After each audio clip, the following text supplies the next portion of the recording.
featuring Will Gavin and Master Tess Fassian. And a squad of big-name contributors. The S Word from talkSPORT. Hello, this is the S Word, sponsored by Kalshi on the talkSPORT YouTube channel and the S Word YouTube channel. Thank you very much for your company. I'm Ollie Klink, and I've been looking forward to this. I'm alongside Mr. USA are going further than England at the World Cup. USA are going to win the World Cup. Yeah, go on, USMNT, USA, USA. Master Tess Fatsian is alongside me. How are you doing, mate? You still upset? You still hurting? You all right? Nah. The sun rose. I am enjoying the World Cup. I am doing perfectly fine, Ollie. How you doing ahead of England, Norway? Yeah, really good. I know you've been practicing your rowing. We'll get into that in just a moment. But we have got I might be practicing my Norwegian too.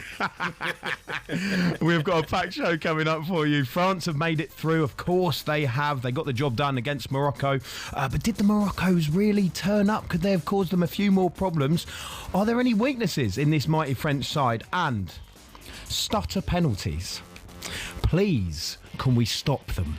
Please. I will do anything to stop these ridiculous penalties. We're going to get into that. We'll also go back over some of the more controversial refereeing decisions. These decisions have made the S Word explode over the last week or so, especially Argentina against Egypt. So, expert ref. We need a ref. Christina Unkel is going to come and join us to take a look back on that. All of that, plus, should the Angel of the North, Big Dan Burn, start for England against Norway to deal with Erling Haaland, who's joining France in the semi-finals, and what a special guest later on, the former Spurs fullback and Frenchman Pascal Chimbonda will be with us to talk about France and Tottenham too. Here we go.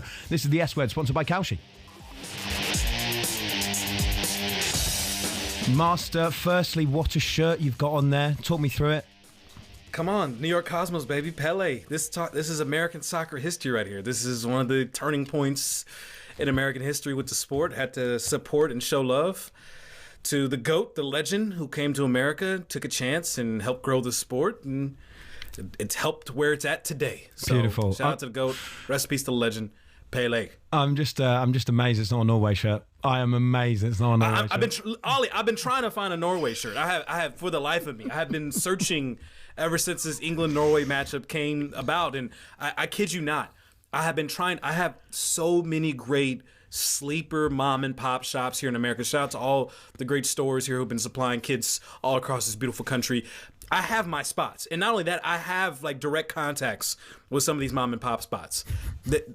This entire country is sold out of Norway kits. I cannot find a Norway kit to save my life. In fact, Europe is sold out too. I think Nike completely underestimated the support that Norway would get. Do you know what? It's one of the nicest shirts as well. It's one of the nicest. It is one of the nicest. It is a beautiful kit. It is a beautiful kit without question. But also, America has fallen in love with Erling Haaland. Whether it's the personality, whether it's the goals, obviously his YouTube content has been killing it right now throughout this World Cup. It's been great to see behind the scenes, and his personality has been on display on social media. There hasn't been a superstar or an athlete in this World Cup, with all due respect to Tim Payne and Vozinha and all the others that have gone viral for their moments. But I think Erling Haaland is probably the biggest winner in terms of growing in the American audience, and deservedly so. That's He's interesting. been a joy to watch. That's interesting. I tell you what as well, you'll love this. On talkSPORT today, and maybe we can find a clip of it and play it a bit later. Yeah, boy. Have you seen this girl? She kind of does hair content and makeup content on Instagram. Brilliant page, and has loads of followers and loads of people interested in how to do it, their hair, etc.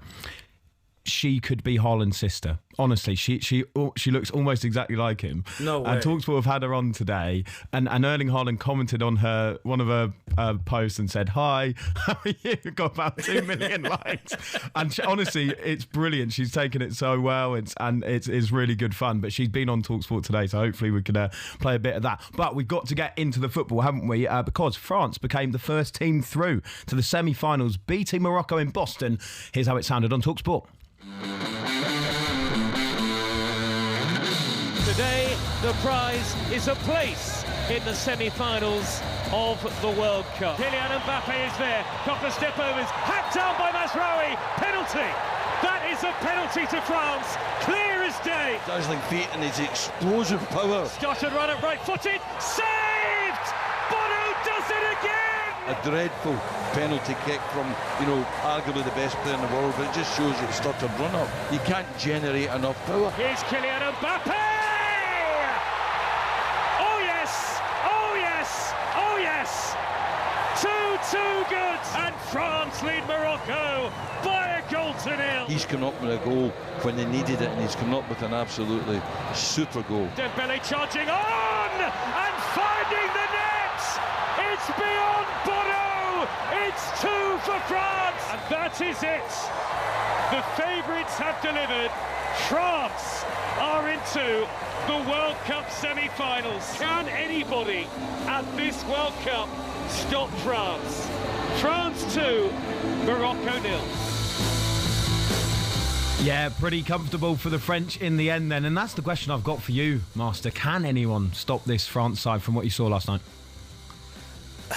I don't think so, man. I really don't. I went into this tournament thinking that they were on shaky ground, and the amount of midfielders they brought in, whether this back line could hold up, and all of that has been for naught because their attackers are just so great that they're going to dominate possession. They're going to dominate the game, and that has been the story of this tournament so far. And it all starts with Kylian Mbappe. And Ale, I say this with complete honesty.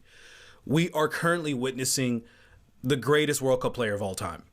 In terms of what he has been able to accomplish so far throughout 3 World Cups, there's only been 9 players to score 8 or more goals in a World Cup, and Mbappe has now done that twice.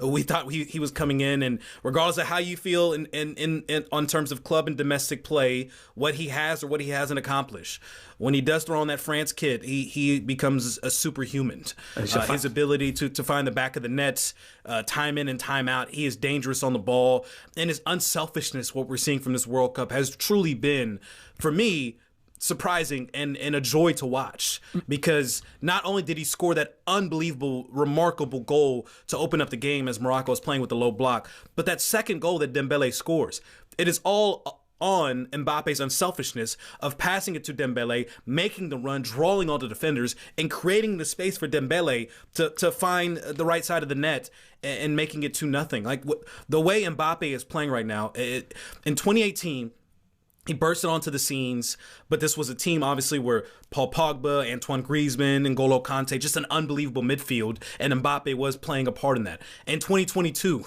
he carried this team literally on the doorsteps of going back-to-back and losing in penalties to Argentina. And once again here, despite what we thought about this midfield, despite what we thought about this back line, Kylian Mbappe is once again carrying this France team to becoming, without question, the favorites of this World Cup. And I think we would all believe at this point, considering the teams that are available, that no one would be surprised if France ends up winning this thing. It's honestly like he's finding it too easy. Seriously, and that's with his body language and just how dangerous he looks every time he comes forward. But I think you make a really good point, is when he isn't scoring, they will hit you from elsewhere, and he's always a key part of an attack or the start of a move. And that is why France are just so ridiculously dangerous. And, you talk about the impact of Dembele there, who currently holds the Ballon d'Or, and how good Michael Olise has been at this tournament. I honestly, at the moment, I fear them so much. I fear them so much as an England fan. I've got to ask, though, if Spain managed to get past Belgium, and it's a game we'll look ahead to a bit later in the show, how do you look at that matchup? I think that's such an interesting game, especially when you think about the fact that so far, and okay, you could maybe look at it and go, they haven't played the most difficult opponents. So they did well to get past Portugal, to be fair. That's a decent game. However, Portugal had been playing at the tournament. How would you look at that game between Spain and France? I need to see more from the Spain side. And I think that starts today against Belgium, because they have not lived up to their full potential. And I know going into it, they had injuries, particularly on the wings with Lamine Yamal and Nico Williams, who looks like he could be available for this match. I doubt he starts, though. But across the board, I feel like everyone has been incredibly underwhelming for Spain, and we keep waiting for them to turn it up to the level that we saw in the Euros and the levels that we know that they can perform to. As many people were thinking, this was the most talented team going into this World Cup. That is yet to be the case. Even in that Portugal game, I don't think we saw the best of Spain. I don't think the best we've seen from Spain is against Saudi Arabia, with all due respect, and Austria. Again, with all due respect, I don't think we've seen them rise to the level of the competition that maybe should suggest of a Spanish team to do. Again, this Belgium side, we'll see how they perform. I expect them to advance. But the way France is playing right now, I can't see a world in which Spain beats them. Obviously, who knows? Again, if Lamine Yamal turns up today, he played 90 minutes. He seems like he's fit again. This is right for a game in which Lamine Yamal reminds the world who he is right before he turns 19 years old, which he will on Sunday, I believe it is. Or excuse me, on Monday. If we see that level of Lamine Yamal, we know what kind of game changer he can be, and that can create a lot of problems again for this France back line that I still have my questions for. But in a France-Spain game, not to get too ahead of ourselves, I still would expect France to dominate possession and dictate the game in their terms. Yeah, I think that injury to Yamal heading into the tournament has had much more of an impact than maybe we could have even predicted. But if he and does, Nico Williams, and Nico Williams. They have not been able to find a consistent left winger in this tournament. Alex Baena, give him credit, the last two games, he's performed much better, and I'll give him credit for that. But what made Spain special was Nico and Lamine on the wings just running wild and terrorizing opponents and fullbacks, especially those attacking fullbacks that tend to get out of position. Those guys will kill you on the counter, and we have yet to see that from Spain and the same capabilities. Haven't conceded a goal yet, to be fair. Just going back to the France-Morocco game. Their backline's been great. Kudos. Their backline has been Cucurella has been great. Laporte has been great. Pedro Porro has been outstanding the last couple of matches since he's been starting. All credit to the backline. Unai Simon, of course, the scoreless streak that he's been having so far. Their backline's been great. Yeah. It just that. They need to do better offensively. Yeah, no, definitely. Just going back to that France-Morocco game, what did you think about Morocco and their approach? Because I think when you look at the way they took on Brazil and the way they took on the Netherlands, they brought the game to those two sides. Do you think they potentially, and it's difficult not to, but did they show France a bit too much respect? Yes, they did, but you have to consider the depth of this team. And they lost Ezazuli going into this tournament, who was their dynamic attacker that could create just chances as a magician out of nowhere. And he was a key element to their attack and the reason why they were able to play on the front foot. But then you also lose Saibari as well.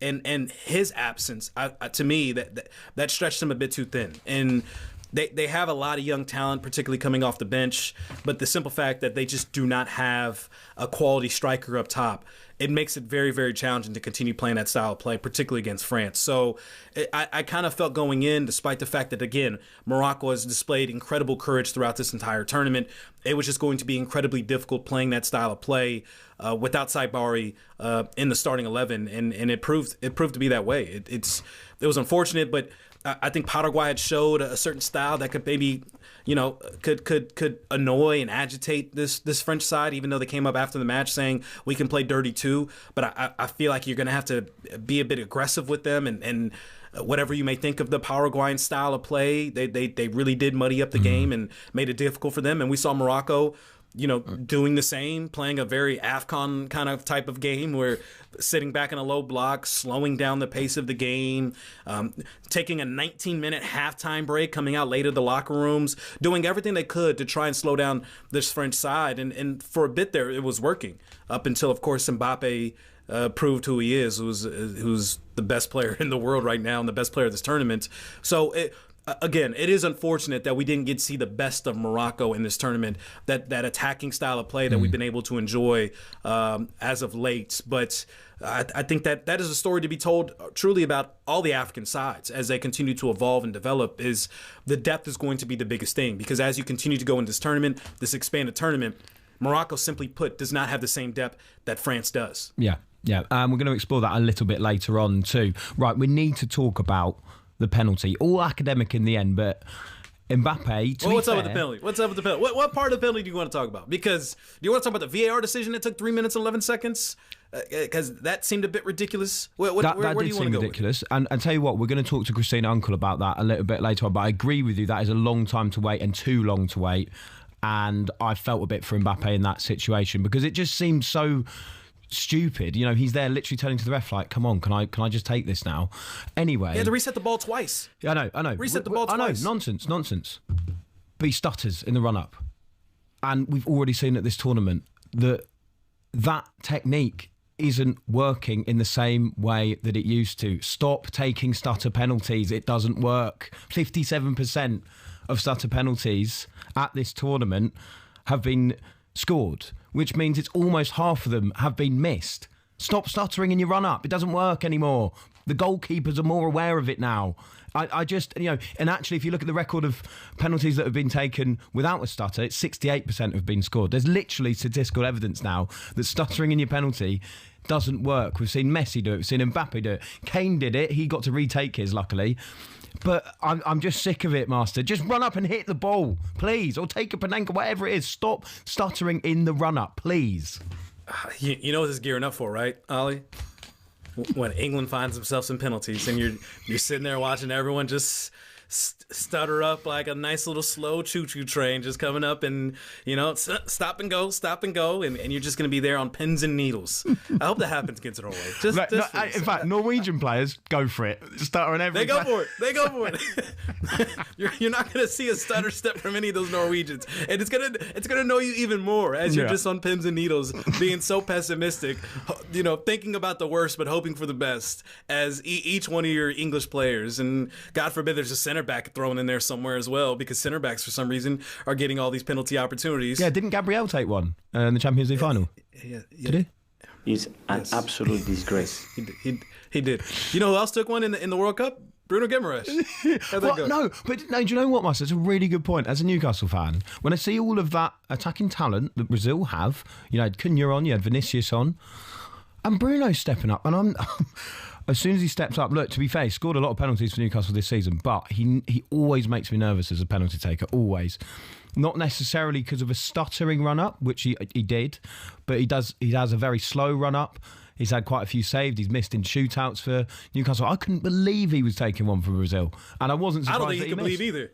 The way he was breathing before he was about to take that penalty, he looked more nervous than me and you did. So I was a big shock by that. Maybe that's why Arsenal's interested in him now. I don't know. Yeah, potentially need another player to miss penalties in the Champions League final. What are your thoughts though on the stutter penalties? So are you still a backer of them? Do you care?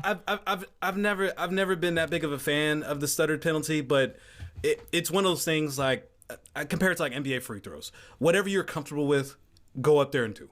I'm not the one at the spot in that intense and pressure situation, dealing with that reality where it's just you against the goalkeeper and mentally having to find the composure of figuring out all the different things, what kind of run-up you're going to do. How am I going to slot this? Am I going left, right? Am I going in the middle? Am I going top bins? Like all of these things that goes into a penalty taker's mind. I have never been in that situation. So for me to sit there and say, this is how someone should do it, this is how someone should do it, it's... Again, personally for me, it is not the most aesthetically pleasing way to do a penalty. But I've seen other people like Bruno Fernandes, who's had a ton of success with that stutter step penalty. It just depends on the player's comfortability. For Mbappe there, I think, truth be told, I don't think anyone would say he's a bad penalty taker. And that was a bad penalty take, don't get me wrong. But you could tell even post-match the comments that he made about having to wait 3 minutes, 11 seconds to take that penalty, to the point where even Erling Haaland came out on Snapchat and said that this wait is way too long, that Kylian Mbappe is having to deal with VAR, having to reset the ball twice. I can only imagine mentally as well what that does to his psyche in terms of trying to prepare for this and everything that's running through your mind as the official is telling you it was a penalty, but maybe it may not be considering what they're checking through right now. But the thing is, I do agree that it was a long wait, but wait or not, it doesn't have to stutter in the run-up. And like I've pointed out, statistically you've got a better chance of scoring if you don't do it. At this World Cup, at least. Do you think Mbappe's a bad penalty taker? Yeah, he is. He's stuttering, mate. Oh, based off that one stutter, that's going to change your whole perception? Messi is a bad penalty taker. Messi is a bad penalty taker. He's missed half his penalties in the World Cup. But I will say this: the one time he looked good taking penalties was in 2022, and he was doing the stutter step penalty take like that. Again, like it depends on the person. Again, it's not the most aesthetically pleasing. I completely understand that, but I do understand the logic behind it, where you do have an advantage of being able to force the goalkeeper to make the first move and being able to slot it in and just literally just roll it in and pass it into the nets. Do you know what it is? I think as a fan, if a player stutters in a run-up, I find it unbelievably frustrating. If a player does a Panenka and it doesn't come off, I find it unbelievably frustrating. If they run up and hit as hard as they can, even if they miss the target, I have a respect for it. Because that's what. So where's your respect for Gabriel? Oh, mate, I love him. Brilliant. That's the best penalty I've ever seen. Has it landed yet? I don't think it has it? I think it just landed in my backyard. I'll do a round of applause for Gabriel. Best penalty I've ever seen. But maybe it's growing up as a Newcastle fan and loving Alan Shearer and the way that he used to take them. Could be that. But do you know what it is? I just find it annoying. I find stuttering really annoying. It is. I find it annoying. I find it annoying too. But again, statistically, it doesn't show that it's working in this World Cup, but for certain people, it does work. And if that's what they're comfortable with, by all means.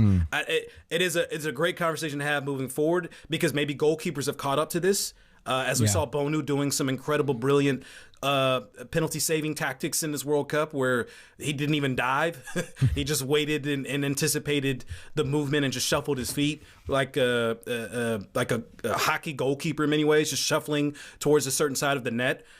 You know, if that's the strategy the goalkeepers are taking and they just kind of caught up to it, then yeah, maybe you're right. Maybe it's time to, if everyone's zigging, maybe it's time to zag and just go up there and bang into the back of the net like Erling Haaland or Victor Gyökeres. Yeah, I think you're absolutely right about how goalkeeping has improved, which again speaks to the argument, doesn't it, of get it out there, reach, slap it in there. Come on. This is the S Word, sponsored by Kalshi. So much to come for you on the show. We're going to get into all of those refereeing decisions, including that delay for Mbappe's penalty and everything that happened in Argentina against Egypt. We might not have time to fit all that in. But in just a moment, what a special guest we have on the way. The former Spurs defender Pascal Chimbonda is going to join us. Stay with us. Big name reaction from both sides of the pond. The S Word from talkSPORT.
presents The S Word.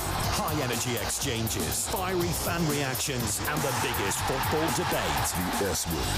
From talkSPORT. Hello, welcome back to the S Word, sponsored by Kalshi on the talkSPORT. See, if you stutter anything, it's rubbish.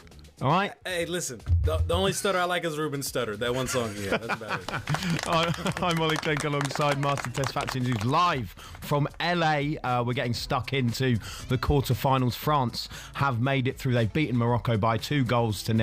Mbappe had that penalty saved. It was a long wait, to be fair to him. Joining us now to look back on that, what a special guest we've got. The former Spurs defender, former Wigan defender, former France defender, Pascal Chimbonda joined us. How you doing, Pascal? I'm cool, fine. How are you doing? Yeah, really good, Hey, thank man. you. Really Hey, good. he's chilling right now. He's laid back. He's living life right now. The way France is playing, I let the blow over here. I'm over the moon. I'm over the moon. Over the moon. Yeah, that is a man who knows his team's going to go on to win the World Cup, isn't it? Fantastic. We close. Yeah, I mean, what did you make of the performance last night, Pascal? Eventually, they got the job done, and it was pretty comfortable, wasn't it? Yeah, I think since the tournament start, we've been really good, and we showed it last night against Morocco that I think no team can stop us when we're in a good form like this. And we've got to talk about Kylian Mbappe, of course, 8 goals now at the World Cup. But he missed that penalty. We'll come on to that. But the form he's shown, I mean, this man, he just turns up at the World Cup, doesn't he? Yeah, no, I think it's his favorite tournament, when we see 4 years back, when he's on a final against Argentina, how he performed. And this tournament again, he do the same, he repeat the same. And I think the hunger he have to win that, to bring him back to France, I think everyone can see it on the pitch. There were some concerns going into it because the sentiment, obviously, from the French people and even those that watched them play domestic football was, are we going to see that same Mbappe that we saw in 2022 and 2018? And kudos to him. I mean, even the assist that he had with Dembele, we're seeing almost Mbappe to another level beyond the goal scoring, the leadership, the unselfishness that I think has been truly refreshing to see.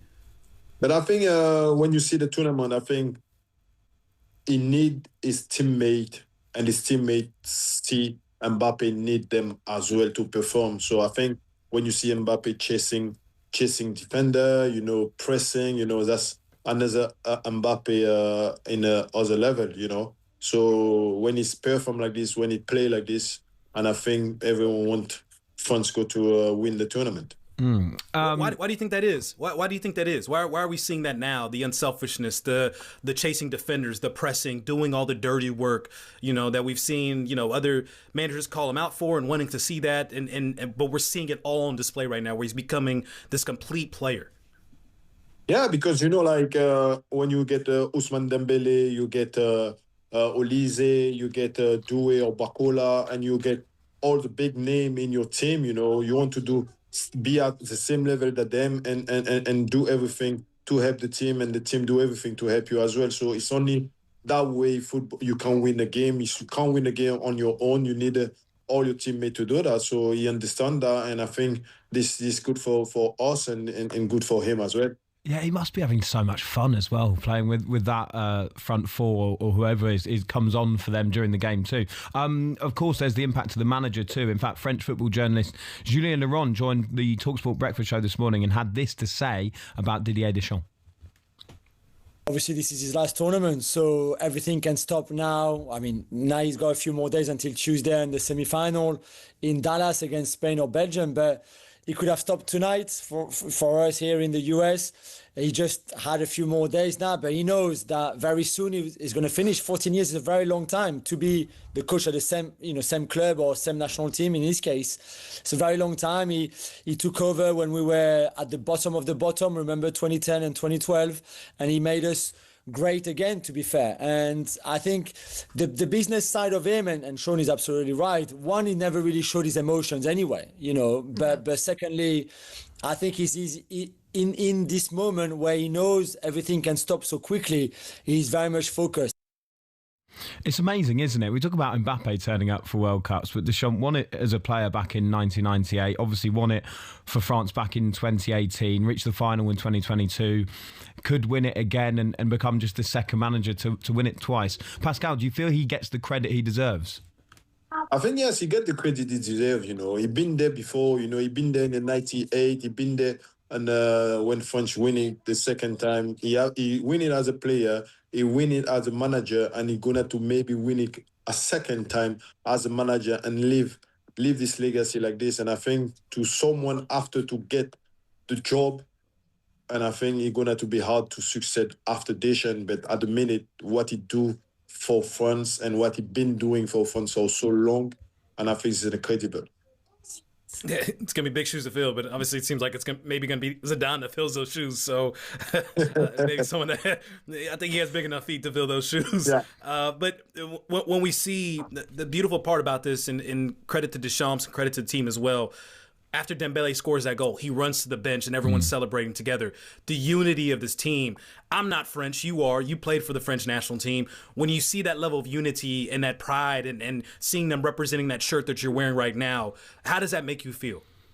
I think when you play this big tournament, unity is important, and celebrate with the teammate is important. So I think when you're winning and celebrate with the manager, I think it's not something you never see like before. And he done it, and they did it. And I think when you see this cohesion in the team, I think something is really important and really good, And I think it's for the future and to go to the end, we need that confidence. Pascal, but what does that make you feel? The joy as a Frenchman. What does that do for you when that's your team? That's not. I'm American. That's not my team. But when I see that, I can only imagine what does that do for you personally? That do brilliant for me. When I watch every game, and that's feeling, to support the team. I'm really glad, like I'm French, and I'm really glad I'm support that team because the talent we had in this team is something unbelievable. And maybe we won't see this ever again, but thank you. They give me the pleasure in front of my TV and to celebrate with them, and I'm happy. Pascal, my team is still in, unlike Masters. I'm an England fan. Your time's coming, buddy. Well, I need you to give me a bit of hope if you can, Pascal. Is there any element of this French team where there is a bit of a weakness that does worry you at all? The weakness is maybe if we've been too confident, If we take everything too easy, that's only the worry I have. But when you see all the line, the midfielder, the defender, the keeper, front forward, when you see the bench, I don't think I need to worry about anything. It's only the worry is about ourselves, how we get the game, how we appear on the game, and how we play, Nothing is, like I said, nothing is easy in football, but with this team, I don't think anything can hurt us at the minute. Which out of the teams left in this tournament would you fear the most in terms of France playing them? I think I may feel fear about the English team, Not the Spanish one, but more English team, Why is that? Because with England, you never know, anything can happen with England, they can be bad and play, they can be bad one day and play good the next game. You never know, like England can surprise you and you say, wow, England can do this, or, so that's only my fear. But I think the other team, when you see on the paper, I don't think Spain can kind of hurt us because I think we're stronger than them. And that's it, I think England can worry France more than the other team. Don't worry, they'll be in a penalty situation at some point, and like in 2022, Harry Kane was skied over the bar. You'll be okay. Don't worry about it. Don't worry. C'est la vie. Yeah. Pascal, talking of real penalty. quick though. Yeah, go on. I want to ask one question because going back to this French side, the one spot I thought what could be a potential weakness was the depth in the midfield, and with the injury to Tchouaméni, I was concerned, but Manu Kone. What a performance, what a shift he put in. Can you tell me more about how impressive he has been and kind of the unsung hero in that performance against Morocco? I think it's been, if people maybe doesn't know him, he played for Roma, and every time I see him playing, and is so easy on the ball, on the pitch. You know, he walk over with so much ground to get the ball back. You know, he go forward to help the attacker. You know, like is unbelievable. And I think in the middle we really strong. You know, because look, Kante is never even play 1 minute. And we put Zaire Emery on the pitch yesterday. He played, I think, good 20 good minutes, you know. Rabiot is unbelievable. So I think, yes, we in the middle, we get people in the middle. We don't need to worry about anything in the middle. We get people to support the front four, you know. That's good. Yeah, until you face Rice, Anderson and Bellingham, mate. But Pascal, I've got to ask you about the penalty for Mbappe too, and this stutter run up. We've seen it a lot at the World Cup so far. What are your thoughts on it? I think the referee take too much time to blow the whistle to take the penalty. You know, like it's in total. If you see, it's take like 5 minutes to take the penalty. And Mbappe say, I think, in the beginning, they say yes, penalty. And after the referee say, maybe it's not penalty, you know. And I think all this play in his head. But, you know, a big player look like Messi, he missed a penalty against Egypt. And he scored during the game. So, yeah, big player always show up when they need him. Got to ask you about Tottenham too. As a former Spurs player, they are splashing the cash. They've signed Sandro Tonali for around 100 million, Mateus Fernandes for 85 million, Jan-Paul Van Hecke. It's been a tough couple of seasons for them, but they're putting their money where their mouth is. Yeah, that's good. You know, I mean, you see that 2 seasons we finished like nearly at the bottom of the league. You know, so now the people, they want to see Spurs back where they belong, like top 4 or top 2, you know, and I think it would be really good for the fan. But I think we need couple more signing, because I think we need a striker, you know. I mean, we need to fill that gap, because I don't think we get so many midfielder, we get so many defender, but we need a goal scorer. Someone can put the ball back in the net and make us win game. So I think if they do this, I think people will have to count on Spurs this season. Yeah, but Pascal, is it smart signing? Is it smart spending, or are they overpaying? Like, are they just blowing cash in the situation? Because the market's kind of been a bit inflated as a result of what Spurs has done. Is this good business? Yeah, it's a good business. You know, when you see the players they get, I think they're doing good. You know, they get Robertson for free. They get Tonali for 100 million. They get Fernandes for 80. Yes, I think the business, you know, since Neymar brought that record 222 million to go to PSG when he was at Barcelona, I think now everyone can spend big money. You know, if you want the player, you have to go get it and pay the money. You know, so that's football now. So if Spurs want to improve on the team and compete with the other team in the league, they have to start to splash money. Yeah, that's you do if you want to win stuff. Pascal, just before we let you go, at Spurs you would have played with talkSPORT's Jamie O'Hara. I was just wondering what your memories are of Jamie as a person and as a player. I don't think me and Jamie we play so many games together, so I don't have a lot to remember about him. But that's it, you know what I mean? Because I remember one day I was watching when he was one interview of him. They always say what player he was in that team when we win the Carling Cup, I think, against Chelsea, and he forget I was in the team. So yeah, that I say, you know, he forget I play for Spurs. So yes, so that I say I don't remember much about Jimmy playing with me, you know what I mean? So he'd have been on the bench, Pascal. That's the problem. I don't know. Maybe on the bench or maybe with the reserve. You know, I don't know. Yeah. Well, it's been brilliant to have you on. Thank you so much for joining us. Hey, man, good luck to France the rest of the way. Thank you so much. Thank you very much. Thank you. Great stuff. Oh, what a brilliant You should have guest, saw the Pascal grin on Chimbonda. your face when he said England is the biggest fear that he had. You were just sitting there like a kid at Christmas, just like, hang the banner up. Most feared French team by France is England. You could tell he wasn't actually that nervous about playing England. No, he was not nervous. No, sometimes they play good, sometimes they play bad. Is the way he said it. And we'll see what England. First, you got to get through Norway. Yeah, I was going to say they'll be playing Norway in the final anyway, won't they? So. We'll have to see, won't we? Anyway, Pascal Chimbonda, their former Spurs defender, feeling very confident about France, and why not? Right, in just a moment, I am looking forward to this. We're going to be joined by expert ref Christina Unkel to look back over a mad week of refereeing decisions. So much to get into. She's coming next here on the S Word, sponsored by Cowsheet. Is coming out. From the touchline to the terraces, talkSPORT presents the S Word.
talkSPORT presents the S Word. Listen again and subscribe Wherever you get your podcasts. and on the talkSPORT USA YouTube channel. Hello, welcome back to the S Word on the talkSPORT YouTube channel and the S Word YouTube channel. I'm Ollie Klink, fan of England, the most feared team by France, alongside Pastor Desmatian, live from You didn't Los stutter Angeles. that time when you said that. Fly that flag, baby, please. Right, it's time for one of our favourite guests on this show. Of course, it's clear and obvious, and it's Christina Unkel. After review, clear and obvious with Christina Unkel on the S Word. The number 20 United States committee serious foul. Red card. Wow.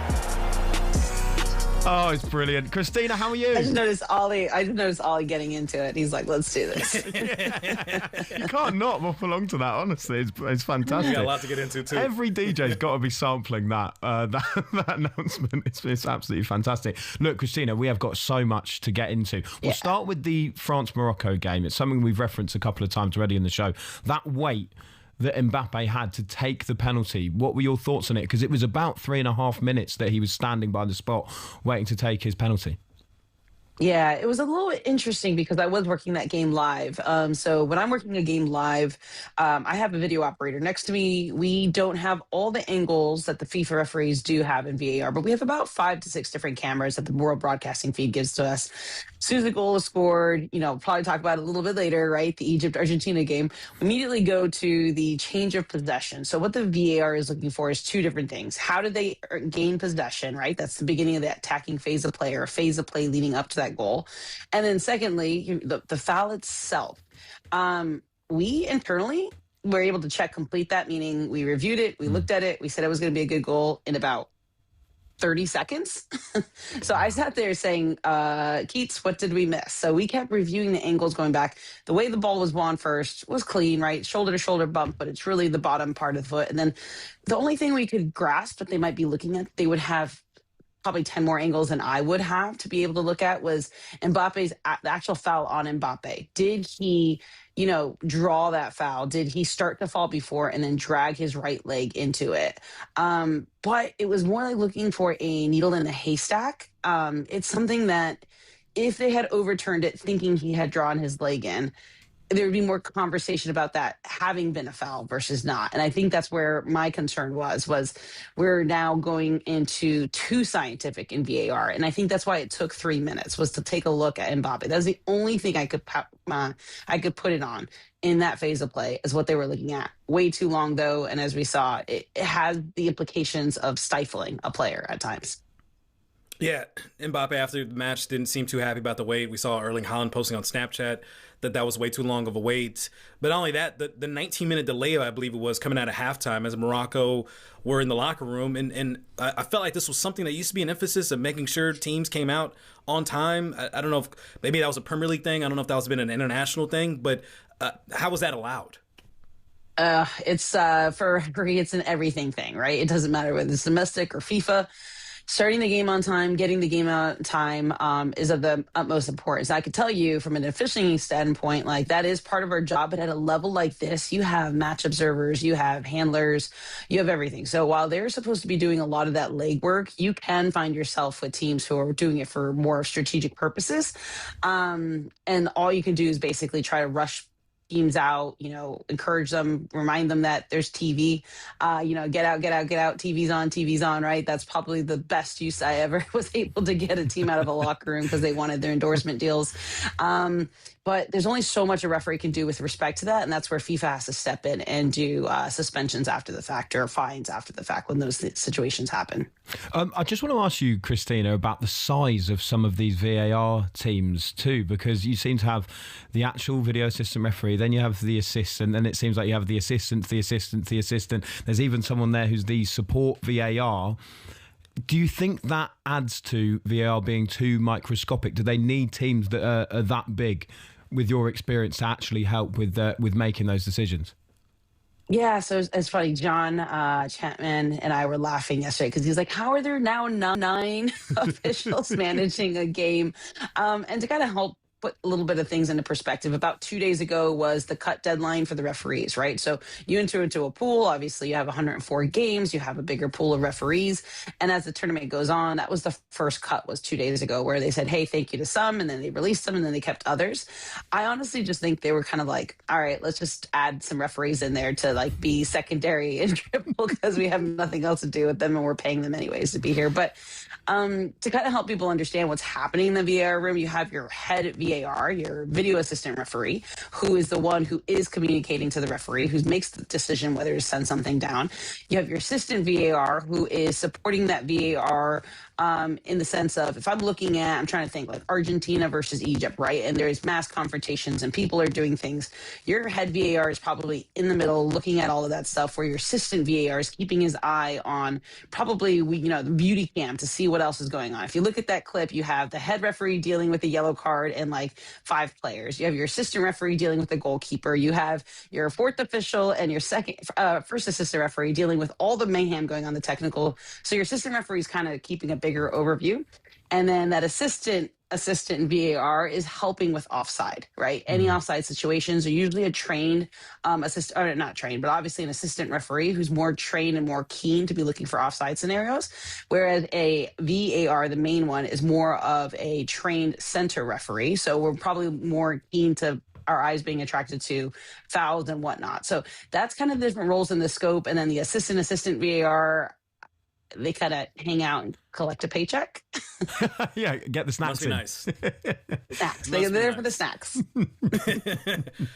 So I was at Argentina, Egypt, Christina, and I don't know if you saw the clips, but me and Will had a very heated debate, as I'm sure you've seen all across social media and group chats, and I'm sure conversations that you've had as well, in terms of the decision-making that was made by the officials in that match. And let's start off first with the goal that was scored by Egypt to put them up 2-0 that was called back. First and foremost, was that a foul? And was that warranted enough to be called a foul, to call that play of possession back?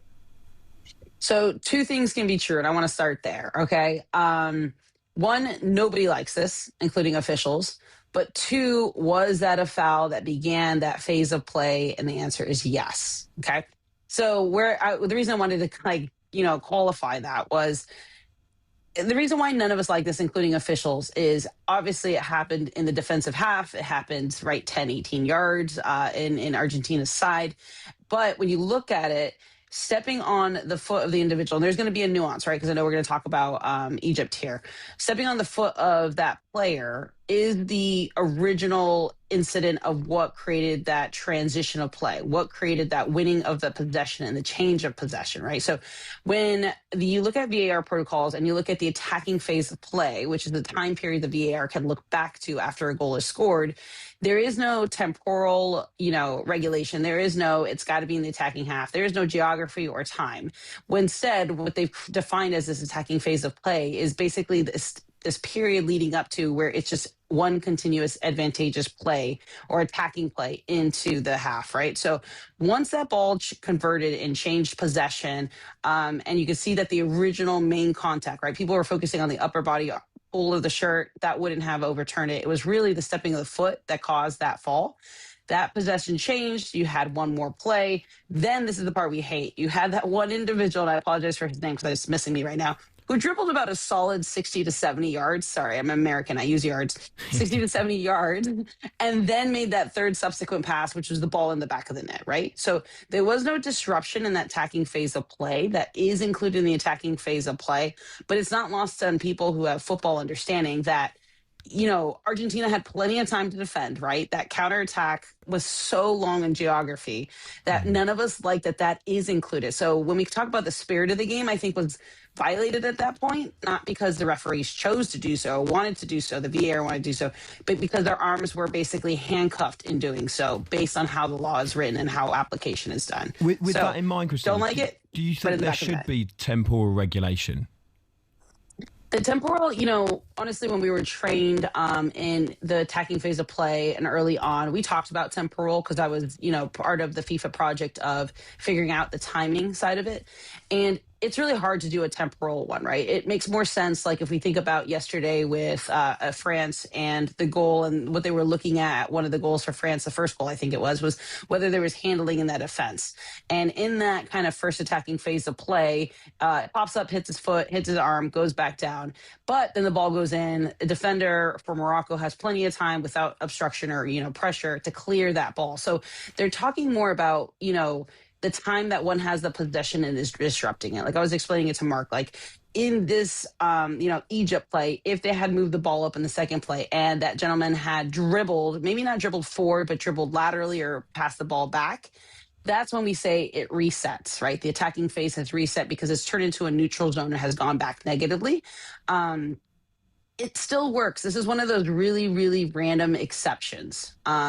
And that's where maybe we can make an exception for something, right? Maybe on a distance versus a time, right? If the attack, the change of possession happens basically in the attacking third at this point, like then that's cleaned up. I think it might be more of a geography thing more than a time thing. So on the flip side, I know you said you felt like that was a foul. I thought that was a very, very minor infraction that I think could have been ignored, in the same way that there was 2 minor infractions on an Argentina goal that Egypt dealt with that were not, I mean, whether VAR obviously looks at it, whether it was properly checked in the same extent that we saw the Egypt goal being called off, but there was 2 instances, obviously, that has created a huge firestorm amongst Egyptian fans and the Federation. Were any of those warranted enough to be taken a look by VAR and going to the monitor? Yeah, so the challenge on Mo Salah, as soon as it happened and I had gone back to take a look at it with my operator, I'm like, this is going to be an issue.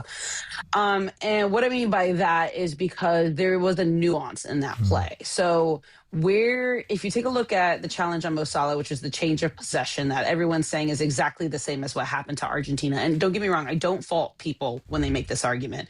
I can understand and I can appreciate it. But like the distinction is the challenge on Mo Salah, the first challenge on him is fair, right? Ball is poked out between his legs, right? And he starts to fall from that one. And then you see the contact on his right foot when he's already falling. So the original tackle is fair. That is the one that has really had created him falling.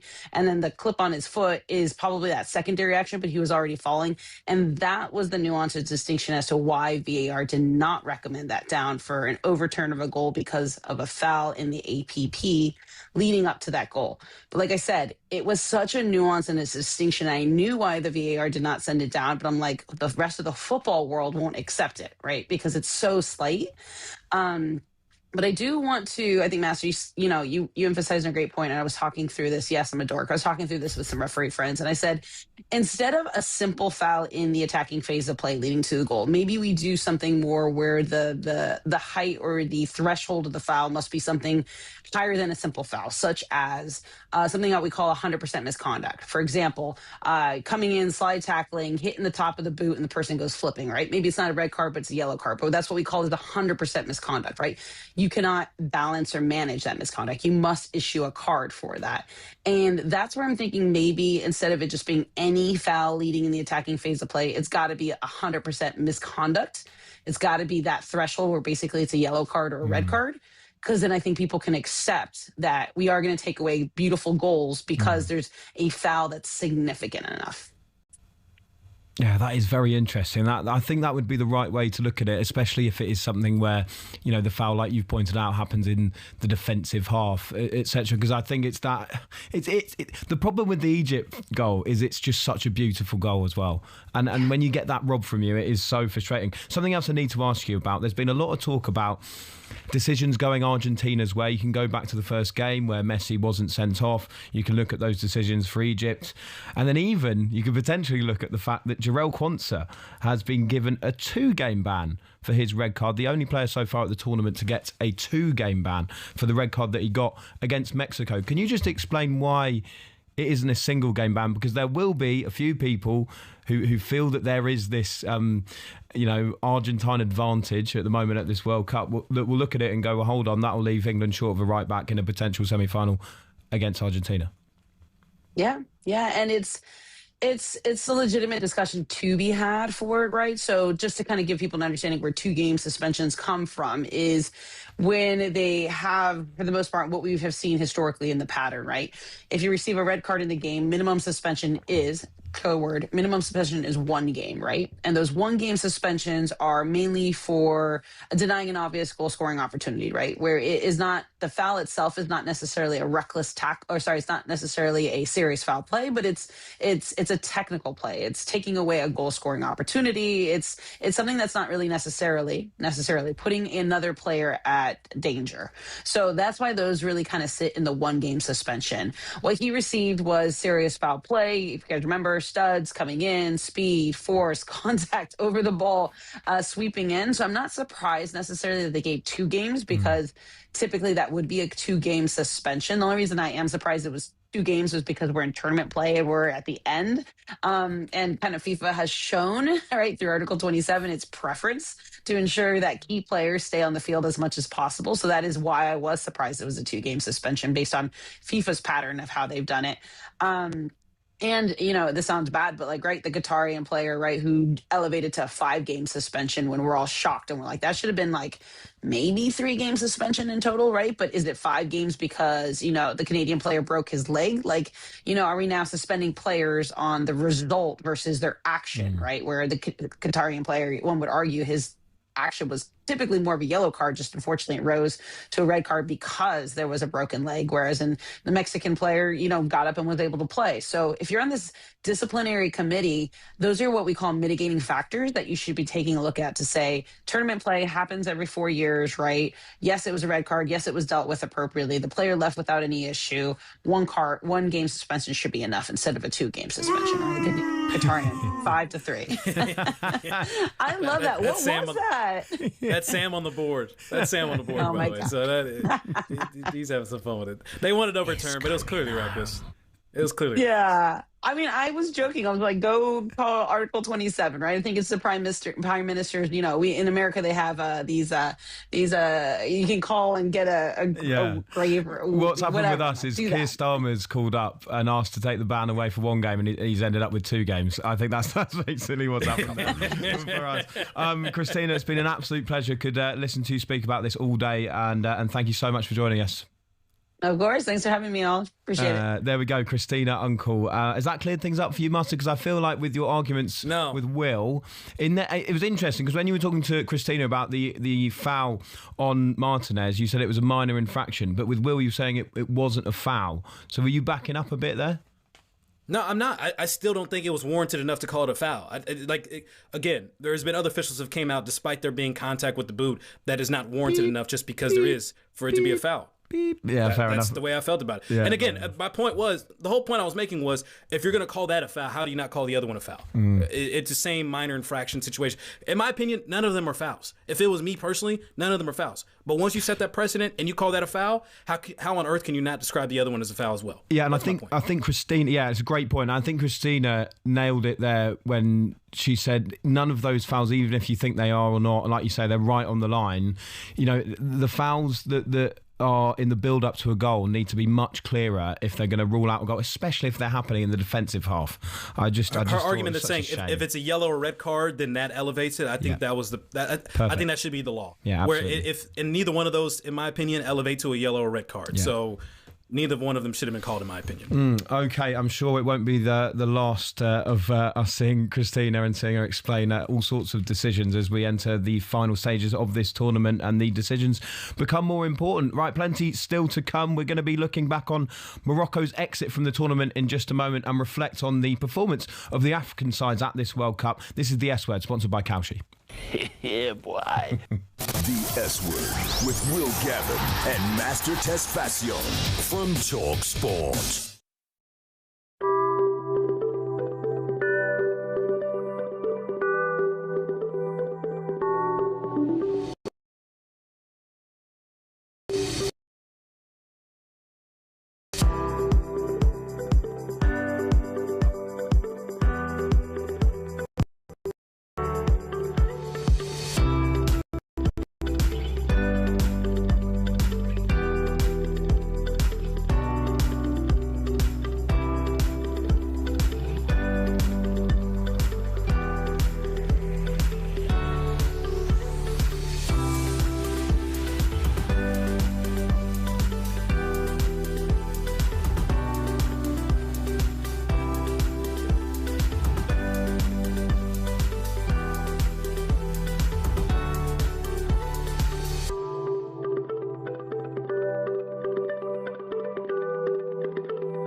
S Word. Featuring Will Gavin and Master Tess Fassian. And a squad of big-name contributors. The S Word from talkSPORT. Hello, this is the S Word on the talkSPORT YouTube channel and the S Word YouTube channel. Please like, comment and subscribe. I'm Ollie Klink. Alongside me is Master Tess Fassian live from Los Angeles. There's plenty still to come on the show for you. We're going to be building up to England's game against Norway. Master has been practicing the Norwegian row. I can't wait to see it. But also we'll be talking about whether our very own Spartan, our Blythe Spartan, should be there to take on the Vikings. Dan Burn, the great Dan Burn, the Angel of the North. Should he be starting in that game? Chest presses instead of rowing. Given his record against Erling Haaland, we'll get stuck into that. Also, we will be chatting about Newcastle, who do look like they are in big trouble, which is difficult for me as a Newcastle fan. Their captain Bruno Guimaraes heavily linked with Arsenal, but will he end up going to the Premier League champions? So much on the way then. The former Newcastle defender Warren Barton will be joining us to have a look at that. But first, after an incredible tournament, it's all over for Morocco. But at the end of the day, the scoreline was level. Great display from both. It's finished in New York, New Jersey. Brazil 1, Morocco 1. Gets played in from the corner, drops down. There's the chance, deflected and in! Little spout from Sofiane Rahimi, and he gets his goal in this World Cup, and he sends Morocco into the lead. He scores this, Morocco are through. Saibari up against Verbruggen, right-footed, finds the bottom corner, and Morocco move through to the round of 16. Here come Morocco again. Brahim Diaz, he's got players to his left and right. Brahimi! There it is to settle it. Sofiane Rahimi sends Morocco through to the quarterfinals. Dembele charging on and finding the net. It's beyond Bordeaux. It's 2 for France, and they are soaring into the semi-final.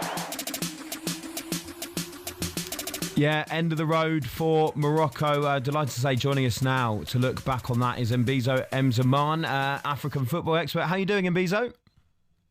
Very well, thank you, gentlemen. Thanks for having me. Last time I had a bit of a mix-up with my tech, but I'm back, I'm ready. Here he is. You're looking good in HD, looking clean, my man. Got the hair done, everything, got the shirt out, got the button unbuttoned. I see you. I'm glad you sorted out the text here in HD. You look fantastic, Mbizo. Let's talk about Morocco firstly. Look, I think a very good tournament, and we can reflect on that. But just in that game against France, 0 shots in the first half. Was there an element, do you think, where they maybe showed the French a bit too much respect?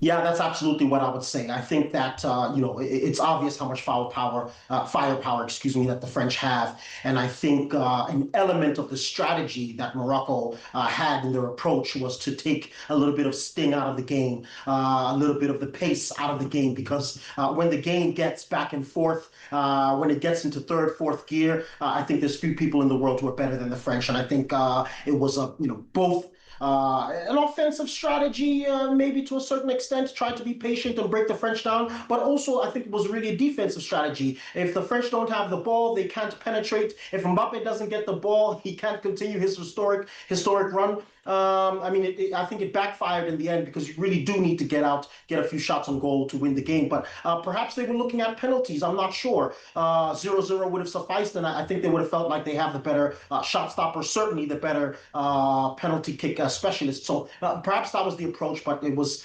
in the end a rather easy stroll in the park for the French. Yeah, it was very similar to, I guess, the 2022 approach with the low block and, really suffocating these bigger nations. But we've kind of seen Morocco grow out of that and becoming more on the front foot, more attacking. But when you lose Ezazuli before the tournament, when you lose Saibari going into this match, and they really have not had a quality striker leading them up top, it feels like some of the talent from an attacking perspective, they've got some youngsters coming up. I'm not questioning it at all. But in this transitional phase that they're in with some of the 2022 key components of their team and some of these youngsters that are coming up on the rise with the growth and development and the investment within the diaspora, it just felt like they were maybe a piece or two missing to continue playing that style of play.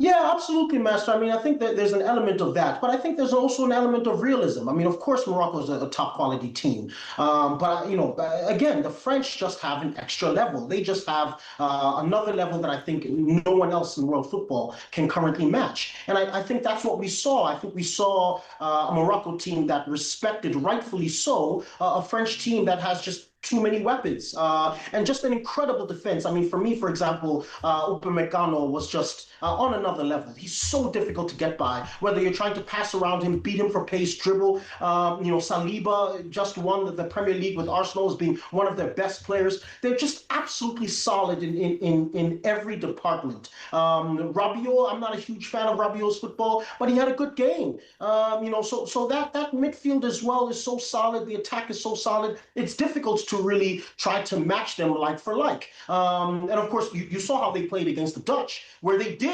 assume the position of protagonists. They did have most of the ball. They did show their quality and their depth. But I think it was unrealistic for us really to believe that they could match the French like for like. I still think they could have won the game with a little bit more courage, perhaps a little bit more enterprise and adventure. But I don't think they can be too disappointed. A quarterfinal this time around, semifinal last time around. I think that's a demonstration of the level that they're on. And really, I think it reflects positively on all of African football, because as I've seen a couple of my friends joke, Morocco has done so spectacularly in the world tournament, but in AFCON, they could lose to Uganda 1-0 in an opening match. So, this is African football on display. Yeah, and I tell you what, I think Morocco in particular, what a tough run they had to get to where they got to anyway. Very difficult group. They brought the game to Brazil. I think arguably should have won that game. They knocked the Netherlands out. They come up against France. You can't really ask much more of them, can you? How, though, would you sum up the rest of the African teams at this tournament? Because I think we've had some magical stories, of course, the likes of Cape Verde. I think you could probably put DR Congo in. They took England right to the edge. How would you sum up the performance of all the African sides at the World Cup?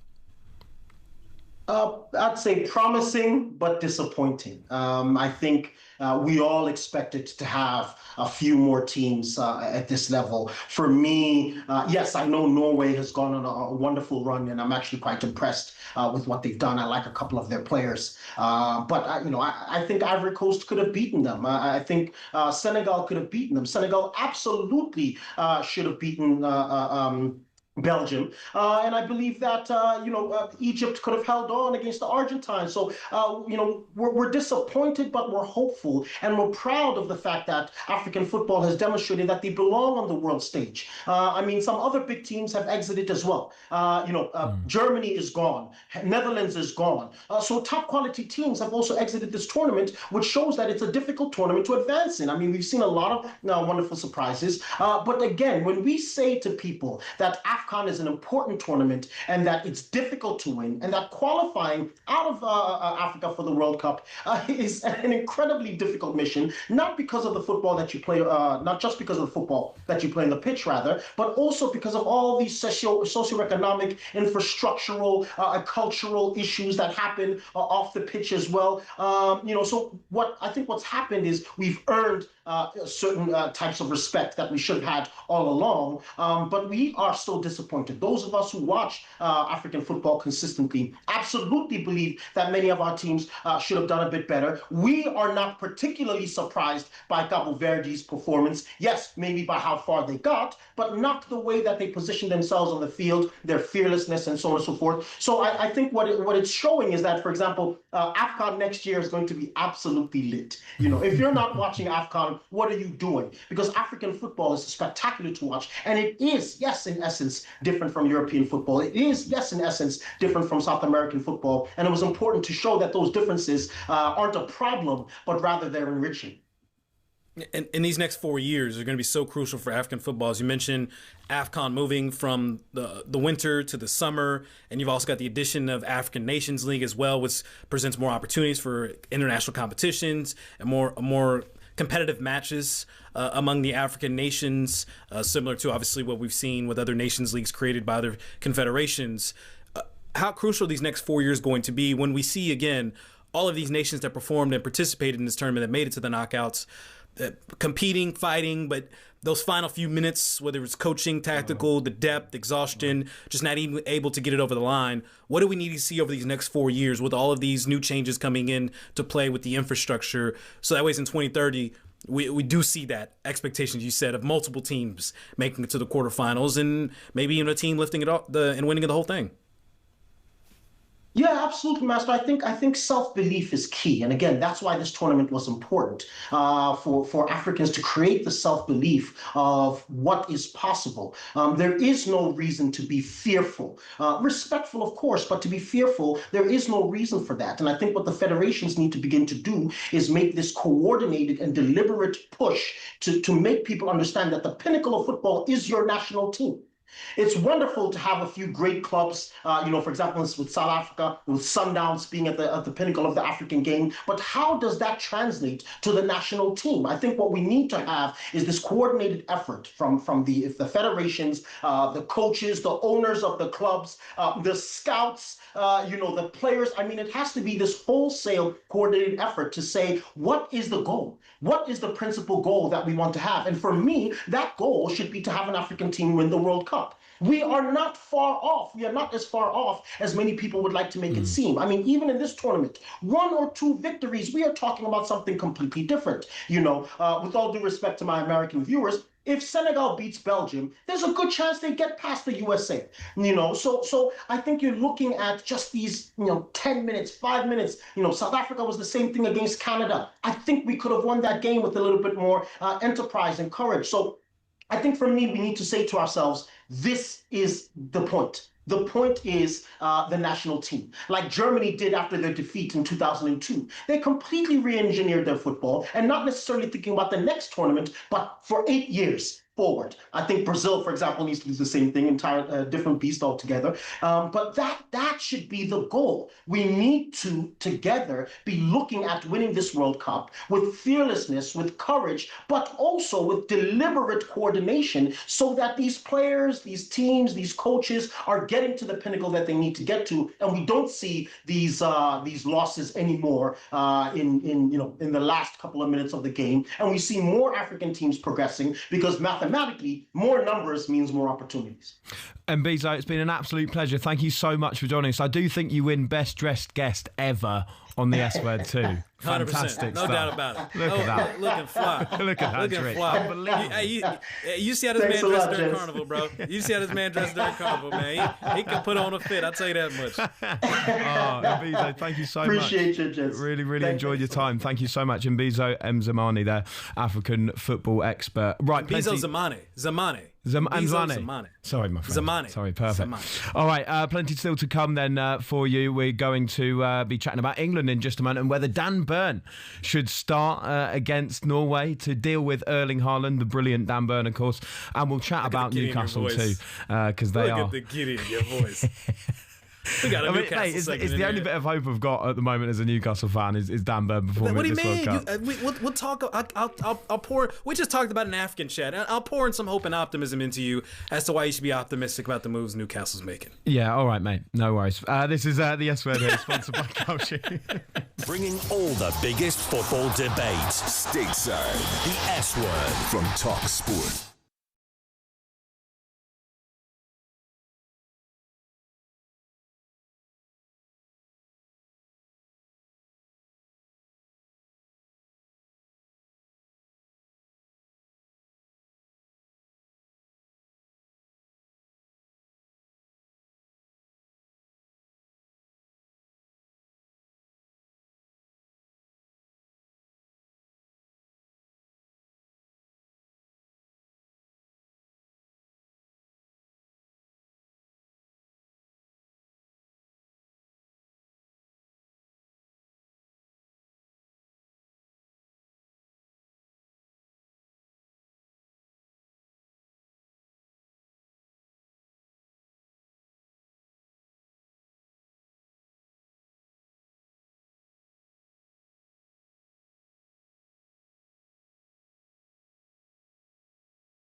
No cuss words here.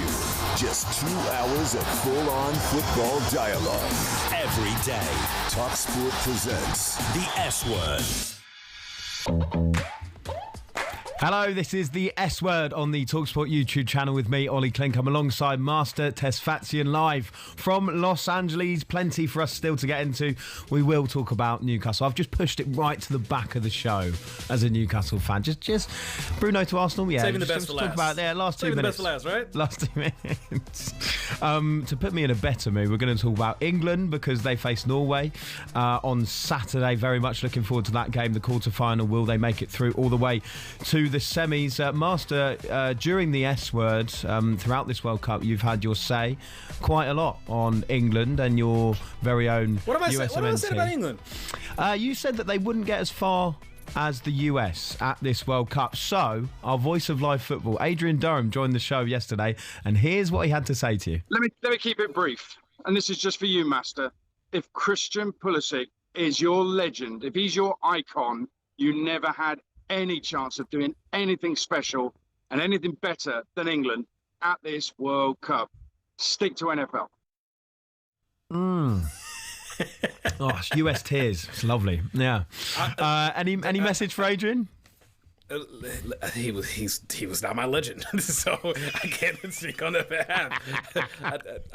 I've always felt like Weston McKennie was the best player on this team. You know, credit to the career domestically that Christian Pulisic has had, but I have been very critical of his performances and the times in which he does show up or doesn't show up for the U.S. men's national team, and the simple fact that people have tried to throw this Captain America label on him, the captain armband on him, and these are things that, quite honestly, he's not comfortable with. And so there's a reason why I've been more comfortable seeing Tyler Adams with the armband and other people stepping up and being the leaders of the team. He's still a talented player. I'm not going to dismiss that at all, and he has displayed that talent, whether at Chelsea or AC Milan at times when he has been healthy.